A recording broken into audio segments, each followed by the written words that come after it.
인터넷을 통해 범죄 세계의 아마존을 만든다는 발상, 여러분은 어떻게 생각하시나요?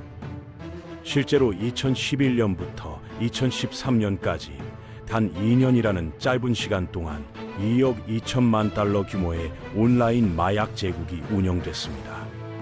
창업자는 텍사스 출신의 평범한 모범생이었고 그의 무기는 노트북 한 대였죠.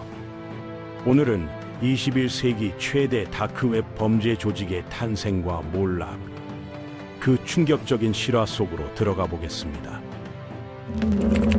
1984년 3월 텍사스주 오스틴에서 한 아이가 태어났습니다. 이름은 로스 울브리 히트였어요. 성장 과정을 보면 정말 교과서적인 모범생의 길을 걸었습니다. 보이스카우트에서 아버지의 뒤를 이어 최고 단계인 이글 스카우트 칭호를 받아 대학 입학 시험에서는 상위 4%에 해당하는 1460점이라는 놀라운 성적을 거뒀죠. 텍사스 대학교에서 물리학을 공부하면서 전액 장학금 혜택까지 받았으니 누가 봐도 미래가 보장된 청년이었습니다. 대학을 마친 후에도 그의 우수성은 계속됐어요. 펜실베이니아 주립대학교에서 재료과학과 공학 석사 과정에 진학했고 여기서도 전액 장학금을 받았습니다. 평범한 사람들이 보기엔 완벽한 인생 궤도를 그리고 있었죠. 그런데 바로 이 대학원 시절에 그의 사고방식을 송두리째 바꿔놓을 만남이 기다리고 있었어요. 오스트리아 출신 경제학자 루트비히 폰 미제스의 이론을 접하게 된 겁니다. 개인의 자유를 무엇보다 중요하게 여기고 국가나 정부의 개입을 최대한 배제해야 한다는 극단적 자유주의 철학이었죠. 울브리 히트는 이 사상에 완전히 매료됐어요. 심지어 자신의 유튜브 채널에서 당시 대통령 후보였던 미트 롬니가 던진 질문에 이렇게 대답했습니다. 미국이 가장 먼저 해야 할 일은 유엔에서 탈퇴하는 것이라고요. 모든 형태의 제도적 권위와 통제를 거부하는 그의 신념이 드러나는 순간이었습니다. 2011년 1월로 돌아가 보죠. 울브리 히트는 자신의 이상을 현실로 만들기 위한 프로젝트를 시작했습니다. 프로젝트 이름은 실크로드였어요. 고대 중국과 유럽을 잇던 무역로에서 영감을 받은 이름이었지만 이번에 거래될 상품은 합법적인 비단이나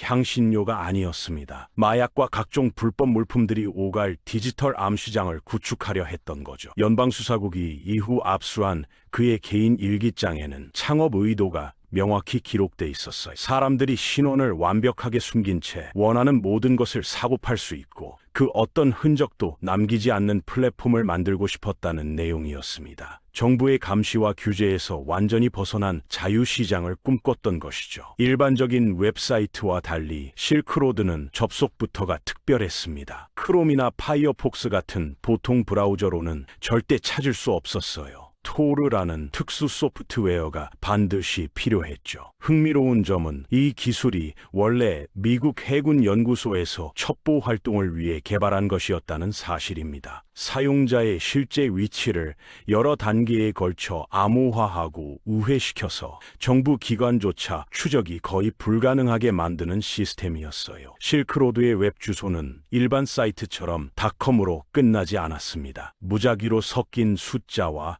알파벳 조합 뒤에 닷어니언이 붙는 형태였죠. 이런 복잡한 주소 체계도 익명성을 보장하기 위한 장치였어요. 울브리 히트는 독학으로 프로그래밍을 배워가며 사이트를 직접 만들어 나갔습니다. 하지만 혼자서는 한계가 있었어요. 프로젝트가 점점 복잡해지자 외부 도움이 필요했죠. 비트코인 관련 온라인 커뮤니티에 개발자 모집 공고를 올렸는데 이때 치명적인 실수를 범했습니다. 비트코인 스타트업의 수석 개발자를 찾습니다. 투자를 받은 회사이며 좋은 조건을 제시하겠습니다. 관심 있으신 분은 로스울브리 히트 gmail.com으로 연락주세요 라는 내용이었어요. 자신의 실명이 포함된 개인 이메일 주소를 공개해버린 겁니다. 이 한 번의 실수가 나중에 그의 신원을 밝혀내는 결정적 단서가 돼 대학 시절 친구인 리처드 베이츠도 초기 개발 작업에 참여했습니다. 처음에는 프로젝트의 진짜 목적을 몰랐지만 시간이 지나면서 울브리 히트는 친구에게 모든 것을 털어놓을 수밖에 없었어요. 당시 연인이었던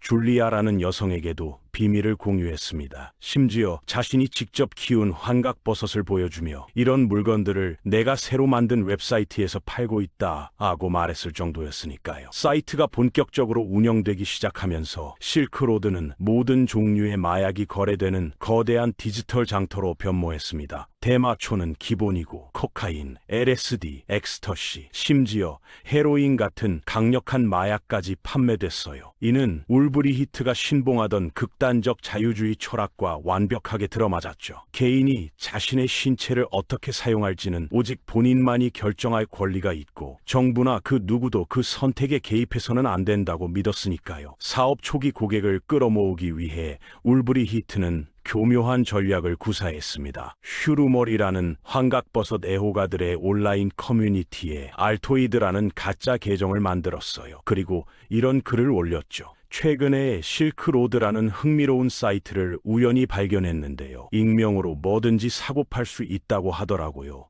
혹시 사용해 보신 분 계신가요? 안전한지 궁금합니다. 자신이 직접 만든 사이트를 마치 처음 접한 사용자인 것처럼 위장해서 홍보했던 겁니다. 헤로인 사용자들이 모이는 다른 포럼에서도 동일한 수법을 사용했어요. 실크로드를 익명의 아마존이라고 표현하며 호기심을 자극했습니다. 사기 피해를 막기 위해 아마존과 유사한 평가 시스템을 도입했어요. 판매자가 상품을 제대로 발송하지 않거나 품질이 낮으면 구매자들이 나쁜 평점을 줄 수 있었고, 그러면 해당 판매자의 신뢰도가 떨어져서 매출이 줄어드는 구조였죠. 자율 규제 시스템을 통해 시장의 질서를 유지하려 했던 겁니다. 마약들은 일반 우편 시스템을 통해 배송됐습니다. 음반 케이스 속에 숨기거나 얇은 판지 사이에 끼워 넣는 등 다양한 포장 기법이 동원됐어요. 주목할 만한 점은 패키지에 손으로 쓴 주소 대신 프린터로 출력한 라벨을 붙였다는 겁니다. 합법적인 회사에서 보낸 것처럼 위장하려는 의도였지만 이것이 오히려 수사관들의 의심을 샀죠. 2011년 여름 시카고 오헤어 공항에서 근무하던 국토안보부 소속 자레드 데르 예기 아얀 요원이 이상한 패턴을 포착했습니다. 인쇄된 주소 라벨이 붙은 작은 소포들이 계속 적발되고 있었는데 안에는 분홍색 엑스터시 알약이 한 개씩 들어 있었어요. 일반적으로 마약 밀수는 대량으로 이뤄지는데 개별 소량 배송이 반복되는 게 수상했던 겁니다. 처음에는 하루 2-3건 정도였는데 점차 50건, 나중에는 무려 1,000건까지 급증했어요. 데르 예기아야는 배송 주소 중 한 곳을 직접 찾아가서 수령인의 룸메이트와 면담을 했습니다. 룸메이트는 그 친구가 실크로드라는 웹사이트에서 주문했다고 하더라고요 라고 말했죠. 데르 예기아얀 요원에게는 생소한 이름이었어요. 온라인 조사를 시작했고 2011년 6월에 가커라는 미디어 매체의 기자 에이드리언 첸이 작성한 충격적인 기사를 발견했습니다. 첸의 기사는 이렇게 시작됐어요. 수상한 마약상과 위험한 거래를 할 필요가 없어졌습니다. 코카인 때문에 위협에 처할 걱정도 사라졌죠. 이제는 책이나 가전제품 주문하듯이 온라인에서 마약을 구매할 수 있습니다. 실크로드의 세계에 오신 것을 환영합니다. 이 기사는 무려 300뷰를 기록하며 폭발적인 반응을 일으켰습니다. 수천 명의 신규 판매자와 구매자들이 실크로드로 몰려들었어요. 동시에 척 슈머 같은 미국 상원의원들도 사이트 폐쇄를 강력히 요구하기 시작했습니다. 실크로드가 언론의 주목을 받기 시작하자 울브리 히트의 주변 인물들이 불안해했어요. 프로그래밍 작업을 도와줬던 친구 리처드는 사이트를 즉시 닫으라고 강하게 압박했습니다. 연인 줄리아와도 사이트 오픈 직후 관계가 끝났는데 그녀는 훗날 그가 가진 엄청난 비밀의 무게를 혼자 짊어져야 하는 부담이 너무 컸다고 회상했어요. 울브리 히트는 두 사람 모두에게 거짓말을 했습니다. 사업을 다른 사람에게 넘겼고 더 이상 관련이 없다고 속인 거죠. 바로 이 시기에 버라이어티 존스라는 정체불명의 인물이 그에게 접근했습니다. 이 사람은 울브리 히트의 가장 중요한 조언자이자 정신적 지주가 됐어요. 서로의 실제 신원은 전혀 모른 채 오직 인터넷을 통해서만 교류했죠. 버라이어티 존스는 실크로드의 보안 체계에 심각한 취약점들이 있다고 경고했습니다. 울브리 히트는 그의 조언에 따라 모든 중요 파일을 암호화하기 시작했어요. 노트북에는 긴급 상황 대비용 키 스위치까지 설치했습니다. 특정 키를 누르면 시스템이 즉시 종료되는 기능이었죠. 만약의 사태에 대비해 컴퓨터와 저장 장치를 모두 파괴하고 새로운 신분으로 도주할 수 있는 구체적인 탈출 계획까지 수립해뒀어요. 버라이어티 존스가 제안한 가장 유명한 아이디어는 바로 드레드 파이럿 로버츠라는 별명이었습니다. 영화 프린세스 브라이드에 등장하는 공포의 해적 선장 이름을 가져온 것인데, 영화에서 이 이름은 세대를 거쳐 후계자에게 전수되는 설정이었어요. 울브리 히트도 언젠가 후계자에게 이 이름을 물려주기를 원했죠. 버라이어티 존스는 실크로드의 잠재력을 명확히 보여줬습니다. 연방수사국이 나중에 공개한 울브리 히트의 일기장에는 이런 내용이 적혀 있었어요. 실크로드는 사회적 현상이 될 것이다. 언젠가 누군가가 내가 창립자라는 사실을 모른 채 나에게 실크로드에 대해 말하는 날이 올 것이다. 실제로 단 2년이라는 짧은 기간에 실크로드는 거래액 2억 2천만 달러, 사용자 10만 명을 넘어서는 거대 제국으로 성장했습니다. 각 정부 기관들 사이에서 드레드 파이럿 로버츠를 먼저 체포하겠다는 경쟁이 벌어졌어요. 국토안보부의 데르 예기아얀 요원은 실크로드의 작동 메커니즘을 더 깊이 이해하기 위해 가짜 구매자로 위장했습니다. 총 52번의 비밀 구매를 진행했고 수천 개의 소포를 압수하며 여러 판매자들의 신원을 밝혀내서 체포에 성공했어요. 그의 가장 큰 성과는 실크로드 사용자 포럼 관리자 시러스를 추적해낸 것이었습니다. 그녀를 체포한 후 계정을 장악해서 시러스로 위장했죠. 이를 통해 드레드 파이럿 로버츠와 직접 대화할 수 있는 채널을 확보했어요. 데르 예기아얀만이 실크로드 운영자와 소통하는 유일한 연방 요원은 아니었습니다. 볼티모어에서 활동하던 마약 단속국 요원 칼포스도 노브라는 가명으로 접근했어요. 나온 사실이 드러났습니다. 포스는 부패한 요원이었던 겁니다. 그는 드레드 파이럿 로버츠에게 정부 정보를 제공한다는 명목으로 비트코인 5만 달러를 요구했어요. 마약 단속국에는 돈을 받지 못했다고 거짓 보고를 하면서 실제로 비트코인을 자신의 개인 지갑으로 빼돌렸습니다. 께도 같은 티모어 수사팀에 또 다른 부패 요원이 있었어요. 비밀 경호국 소속 숀 비지스였습니다.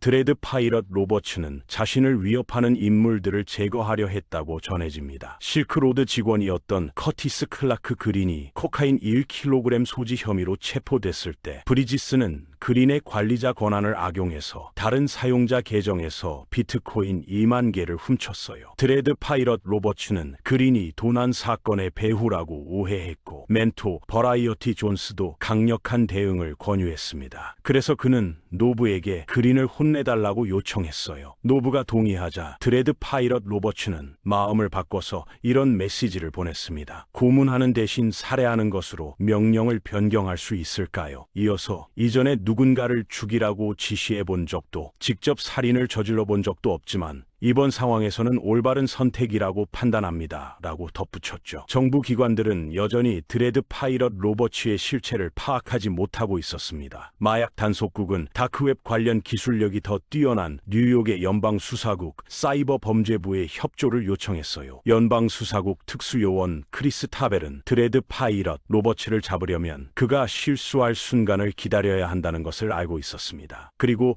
연방수사국에 따르면 수사 착수 약 1년 후인 2013년 5월에 마침내 결적 단서가 발견됐다고 해요. 조사관들은 실크로드 웹사이트에서 IP 주소가 노출되는 프로그래밍 오류를 발견했습니다. 그 결과 실크로드 서버가 아이슬란드의 한 데이터 센터에 위치한다는 사실을 알아냈어요. 타벨 요원은 레이캬비크로 날아가서 아이슬란드 당국으로부터 서버 데이터를 인수받았습니다. 연방수사국은 엄청난 양의 정보에 접근할 수 있게 됐어요. 처리된 거래 내역, 로그인과 로그아웃 기록 등을 모두 확인할 수 있었습니다. 가장 중요한 발견은 드레드 파이럿 로버츠가 실크로드에 접속할 때 사용하는 메인 컴퓨터의 이름이 프로스티라는 것이었어요. 그리고 프로스티 골뱅이 프로스티로 끝나는 암호화 키로 로그인했습니다. 또한 드레드 파이럿 로버츠가 최근 샌프란시스코의 한 카페에서 가상 사설망을 통해 실크로드 서버에 접속했다는 사실도 파악했어요.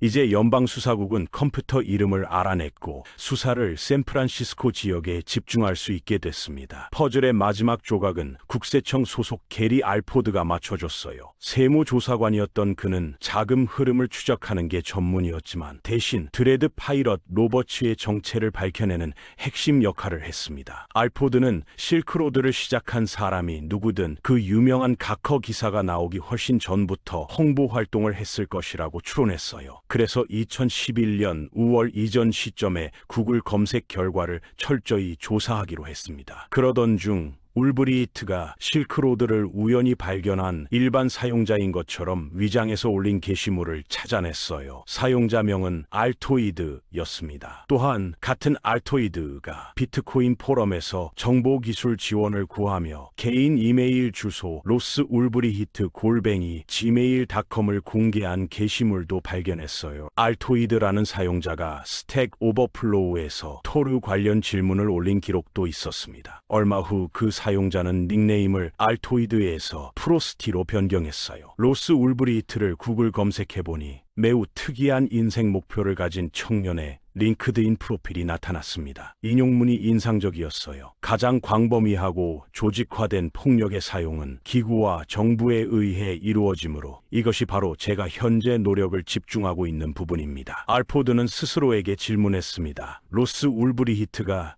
혹시 실크로드의 실제 운영자일까? 퍼즐의 또 다른 조각이 2013년 7월에 등장했어요. 미국 관세국경보호청 직원들이 캐나다에서 들어오는 위조 신분증 9장을 압수했습니다. 국토안보부 요원들은 수령 예정 주소로 찾아가기로 결정했어요. 목적지는 샌프란시스코 15번가 2260번지였고 바로 울브리히트가 머물고 있던 주소였습니다. 그는 친구와 함께 살던 집에서 나와 크레이그리스트에서 찾은 렌탈하우스로 이사했고 임대료는 현금으로 냈어요. 위조 신분증 사용을 포함해 모든 예방 조치를 취하고 있었던 겁니다. 룸메이트들은 그를 조슈아 테리라고 알고 있었지만 배경 설정 대부분은 실제와 유사하게 유지했어요. 텍사스 출신이고 정보기술 업계에서 일하기 때문에 항상 컴퓨터 앞에 있으며 최근 호주에서 돌아왔기 때문에 휴대폰이 없어도 이상하지 않다고 설명했습니다. 요원들이 울브리히트를 신문했을 때 그는 눈에 띄게 긴장하는 모습을 보였어요. 위조 신분증 구매 사실을 인정하지 않았고 더욱이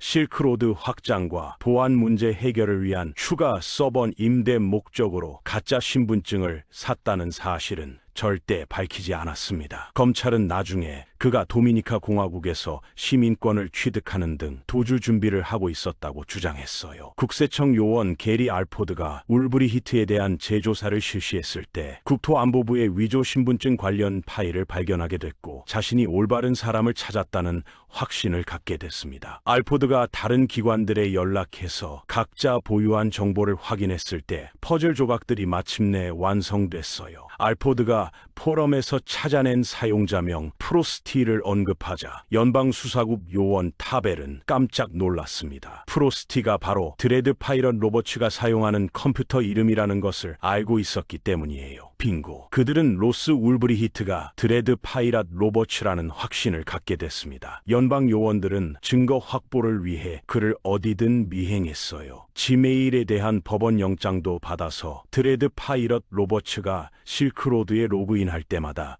울브리히트도 자신의 구글 계정에 동시 접속한다는 사실을 입증했습니다. 하지만 이것만으로는 체포하기 어렵다는 것을 알고 있었어요. 구체적이고 명확한 증거가 필요했습니다. 울브리히트의 노트북이 켜진 상태에서 드레드 파이럿 로버츠로 실크로드에 로그인해 있는 현장을 잡아야 했어요. 잠금 해제된 컴퓨터에서 그의 파일들에 접근할 수 있어야 했습니다. 이런 상황을 만들어내기는 매우 어려워 보였어요. 당국은 그를 갑작스럽게 놀라게 해서 공공장소에서 체포하는 것이 최선이라고 판단했습니다. 2013년 10월 1일 오후 3시 8분 데르 예기아야는 드레드 파이럿 로버츠가 온라인에 접속하는 것을 확인했어요. 울브리히트는 샌프란시스코 국립도서관 글렌파크 지점의 공상과학 소설 코너에 앉아 있었습니다. 데르 예기아얀이 시러스로 위장해서 드레드 파이럿 로버츠와 대화를 시작했어요. 안녕하세요. 잘 지내시나요? 잘 지내고 있습니다. 당신은요? 좋습니다. 제가 신고한 메시지 중 하나를 확인해 주실 수 있나요? 신고된 메시지는 드레드 파이럿 로버츠만 접근할 수 있는 핵심 관리자 섹션에 있었어요. 드레드 파이럿 로버츠가 대답했습니다. 물론입니다. 지금 확인해 보겠습니다. 보안상 이유로 울브리히트는 이렇게 물었어요.